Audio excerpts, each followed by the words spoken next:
wabarakatuh. Baik, di sini saya akan mempresentasikan makalah yang berjudul Difusi Inovasi dalam Komunikasi Massa Everett Roger. Sebelum masuk pada pembahasan yang lebih dalam, kita lihat terlebih dahulu konsep yang saya akan paparkan.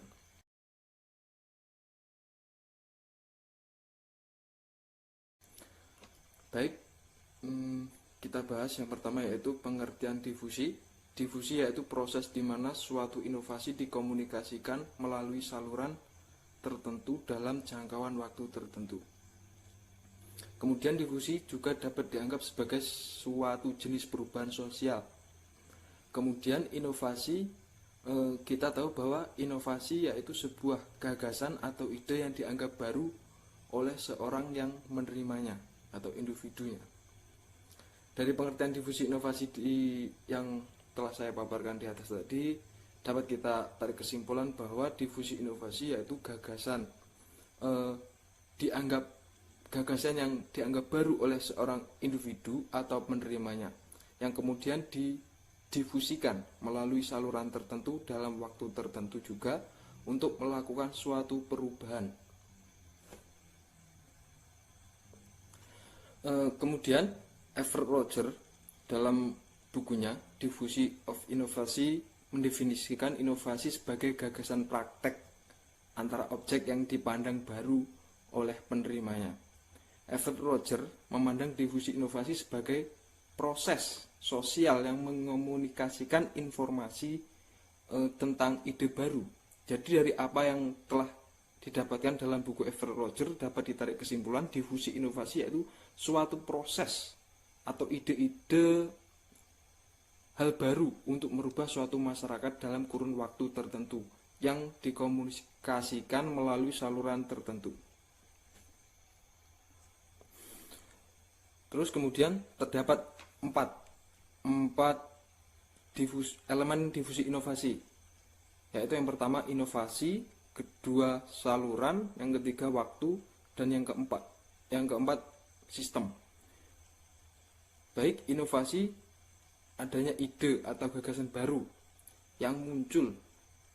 Kemudian saluran komunikasi yaitu alat yang digunakan untuk menyampaikan pesan atau inovasi dari sumber ke penerimanya. Yang ketiga yaitu waktu. Waktu di mana waktu kita butuhkan dalam proses keputusan menerima inovasi dari mulanya seorang mengetahui sampai memutuskan untuk menerima atau menolaknya. Kemudian sistem, di mana terdapat kumpulan unit yang berbeda secara fungsional dan terkait dalam kerjasama untuk memecahkan masalah untuk dapat mencapai suatu tujuan.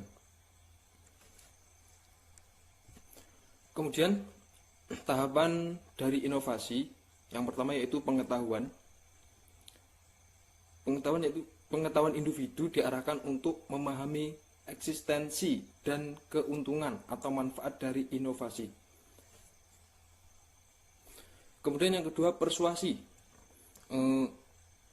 pengambilan keputusan, sikap baik atau tidak baik dari sebuah inovasi yang telah diterapkan. Yang ketiga keputusan, pemeliharaan atau penolakan dari sebuah inovasi. Dan yang keempat adalah implementasi, penetapan dalam penggunaan sebuah inovasi. Yang kelima yaitu konfirmasi. Konfirmasi menguatkan penerimanya, apakah ada penerimaan atau penolakan sebuah inovasi yang timbul tersebut. Selanjutnya kita masuk kepada komunikasi massa dan press agentry di lembaga pendidikan. Kita hidup di lingkungan media yang sedang berubah dengan cepat. Tentunya harus tetap diperhatikan kemana semua perubahan ini membawa kita ke arah yang lebih baik. Adapun bentuknya, komunikasi massa akan terus-menerus berperan penting dalam kehidupan kita. Komunikasi massa menjadi mata dan telinga bagi masyarakat dan memberikan sarana untuk mengambil keputusan. Penelitian komunikasi massa dan teori PR dalam berkembang fokus pada hubungan antara pengirim dan penerimanya dan beberapa kasus Hal itu memunculkan definisi paling dasar dari PR. Bagaimana berkomunikasi paling efektif dengan kelompok. Komunikasi massa adalah suatu proses tempat suatu organisasi yang kompleks dengan bantuan satu atau lebih mesin produksi dan mengirimkan pesan kepada khalaqnya yang besar, heterogen dan tersebar.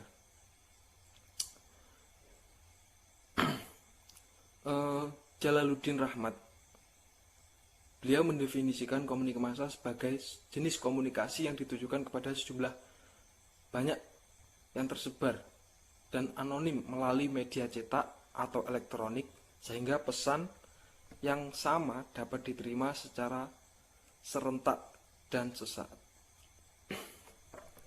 Kemudian komunikasi massa menjadi kajian yang serius pada lembaga pendidikan karena berkaitan dengan bagaimana kesadaran individu akibat pengaruh komunikasi media yang ada pada kehidupan sehari-hari. Apalagi pada era global seperti saat ini, menyebabkan terjadinya perubahan-perubahan pada aspek kehidupan masyarakat. Dalam dunia pendidikan, para guru dan pengamat mengatakan bahwa media telah melakukan intervensi yang luar biasa terhadap perkembangan kognitif, psikomotorik, dan efektif peserta didik atau anak didik. Komunikasi massa melalui media memiliki efek. Yang pertama itu konferensi. Konferensi menyebabkan perubahan yang diinginkan dan perubahan yang tidak diinginkan, memperlancar atau malah mencegah perubahan. Kemudian memperkuat keadaan, nilai, norma, ideologi. Sebagai sebuah kajian, humas berkembang melalui beberapa tahapan atau evolusi.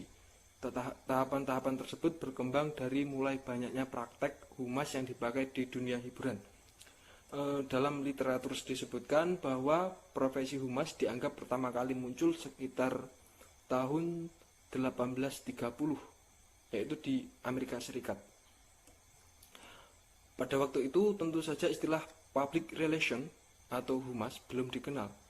Yang populer pada masa itu adalah press agentry. Profesi press agent muncul seiring dengan semakin populernya surat kabar. Sebagai media penyampaian informasi pada masa itu, masyarakat Amerika bukanlah sangat menggemari surat kabar.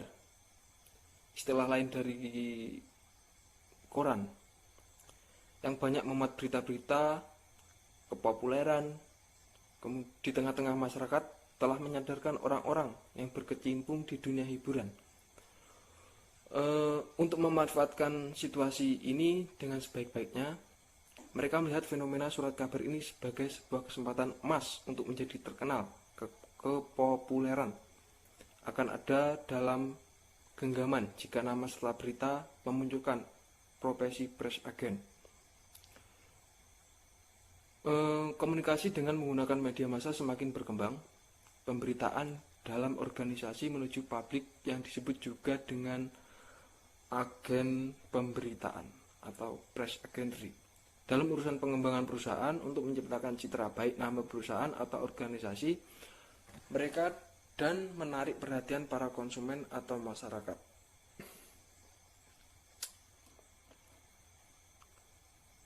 Pada lembaga pendidikan, public relation atau humas itu berperan penting untuk membangun citra positif terhadap lembaga pendidikan baik dalam era global maupun dalam era otonomi pendidikan.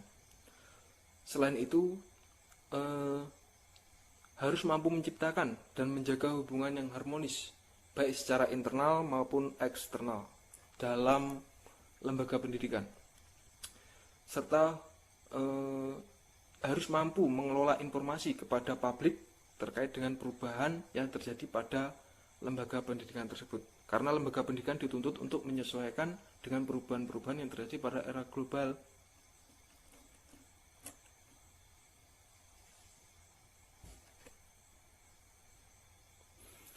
Dari paparan saya tadi, kita dapat mengambil kesimpulan yaitu difusi itu sebagai proses dari sebuah inovasi yang dikomunikasikan melalui saluran tertentu dalam waktu tertentu juga dari anggota atau sistem sosial.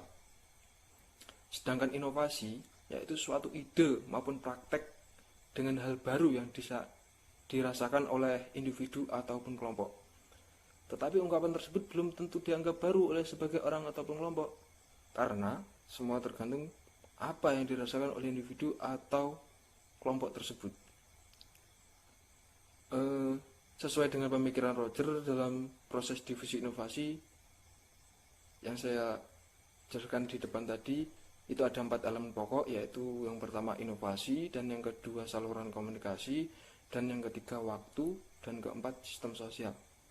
Sedangkan sementara itu tahap dari proses pengambilan keputusan inovasi mencakup tahap munculnya pengetahuan, tahap persuasi, tahap keputusan, tahap implementasi, dan tahap konfirmasi. Komunikasi massa melalui media memiliki efek. Apa itu efeknya? Yaitu konferensi, itu adalah menyebabkan perubahan yang diinginkan dan perubahan yang tidak diinginkan. Bisa memperlancar atau malah mencegah perubahan. Dan yang terakhir itu memperkuat keadaan, seperti nilai, norma, dan ideologi yang telah ada. Baik, itu yang dapat saya sampaikan.